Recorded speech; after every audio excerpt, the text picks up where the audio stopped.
Hello guys, আমি পীযূষ। আমার আবার একটা নতুন ভিডিওতে তোমাদের সকলকে ওয়েলকাম। প্রায় অনেকগুলো সপ্তাহ হয়ে গেছে আমি আর বাইক ডেলিভারি করতে যাচ্ছি না। সপ্তাহে আমার একদিন ছুটি থাকে, সেই দিনকেই ঘরে বসে বসে আমি খালি ল্যাদ খাচ্ছিলাম।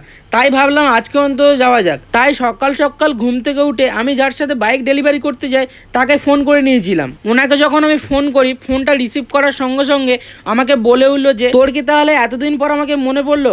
এতগুলো সপ্তাহ হয়ে গেছে একবারও ফোন করলি না। উনি যখন আমাকে বললো যে আমাকে এতদিন পরে তোর মনে পড়লো, তারপরে আমার আর কিছু বলার ছিল না।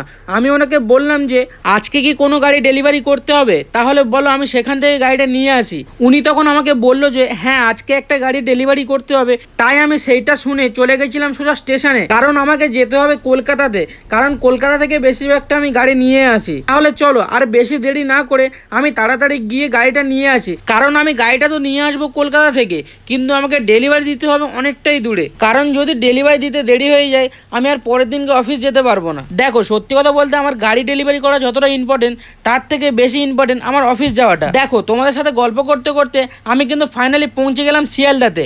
তাহলে চলো আর বেশি দেরি না করে সেই শোরুমটাতে তাড়াতাড়ি করে পৌঁছানো যাক। আর হ্যাঁ, তোমাদেরকে আরেকটা কথা বলি, আমি কিন্তু একা যাচ্ছি না, আমার আগে দুটো দাদা অলরেডি চলে গেছে। আমার মনে হচ্ছে ওরা অলরেডি পৌঁছে গিয়ে আমার জন্য ওরা অপেক্ষা করছে। দেখো, ওরা সত্যিই আমার জন্য অপেক্ষা করছিল, কারণ আমার আসতে অনেকটাই লেট হয়ে গেছে। তাই আসার সময় আমি ওদের জন্য একটু ঘুষ নিয়ে এসেছিলাম, সেটা ছিল সিঙ্গারা। তাহলে চলো সিঙ্গারাগুলো ওদেরকে দিয়ে দিই, আর সঙ্গে আমিও খেয়ে নিই, কারণ আমাদেরকে খাওয়া দাওয়া করে সঙ্গে সঙ্গে বেরিয়ে পড়তে হবে, কারণ আমরা অনেকটা দূরে যাব। তাহলে চলো আমি ততক্ষণ খেতে খেতে শোরুমটাকে একটু ঘুরিয়ে দেখাই, আর আমরা কি কি গাড়ি নিয়ে যাচ্ছি সেগুলো তোমাদেরকে দেখাই। আমাদের যে গাড়িগুলো নিয়ে যাওয়ার কথা ছিল সেই গাড়িগুলো কি কি ছিল তোমাদের বলছি, একবার শুনে নাও। তোমাদের কারোর এইরকম গাড়ি যদি থাকে তাহলে কিন্তু আমাকে কমেন্ট করতে কেউ ভুলবে না। তাহলে চলো তোমাদেরকে তাহলে গাড়ির নামগুলো এক এক করে বলে দিই। আমার কাছে যে গাড়িটা ছিল সেটা হলো অ্যাপাচি RTR 160। বাকি যে দাদা দুটো আমার সাথে গিয়েছিল তাদের কাছে একটা ছিল রাইডার 125 আর অ্যাপাচি RTR 4V 160। আমরা টোটাল তিনজন গিয়েছিলাম, তাই আমাদেরকে টোটাল তিনটে গাড়ি দিয়েছিল।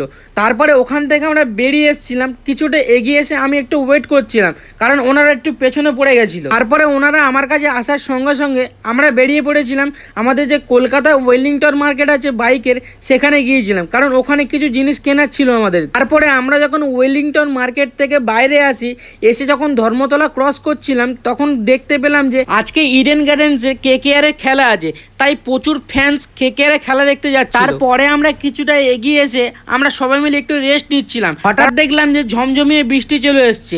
তারপরে আর আমার ভিডিও করা হয়নি, আমি সোজা চলে এসেছিলাম বাড়িতে। তারপরে বাড়ি এসে আমি ভিডিওটা এন্ড করেছিলাম।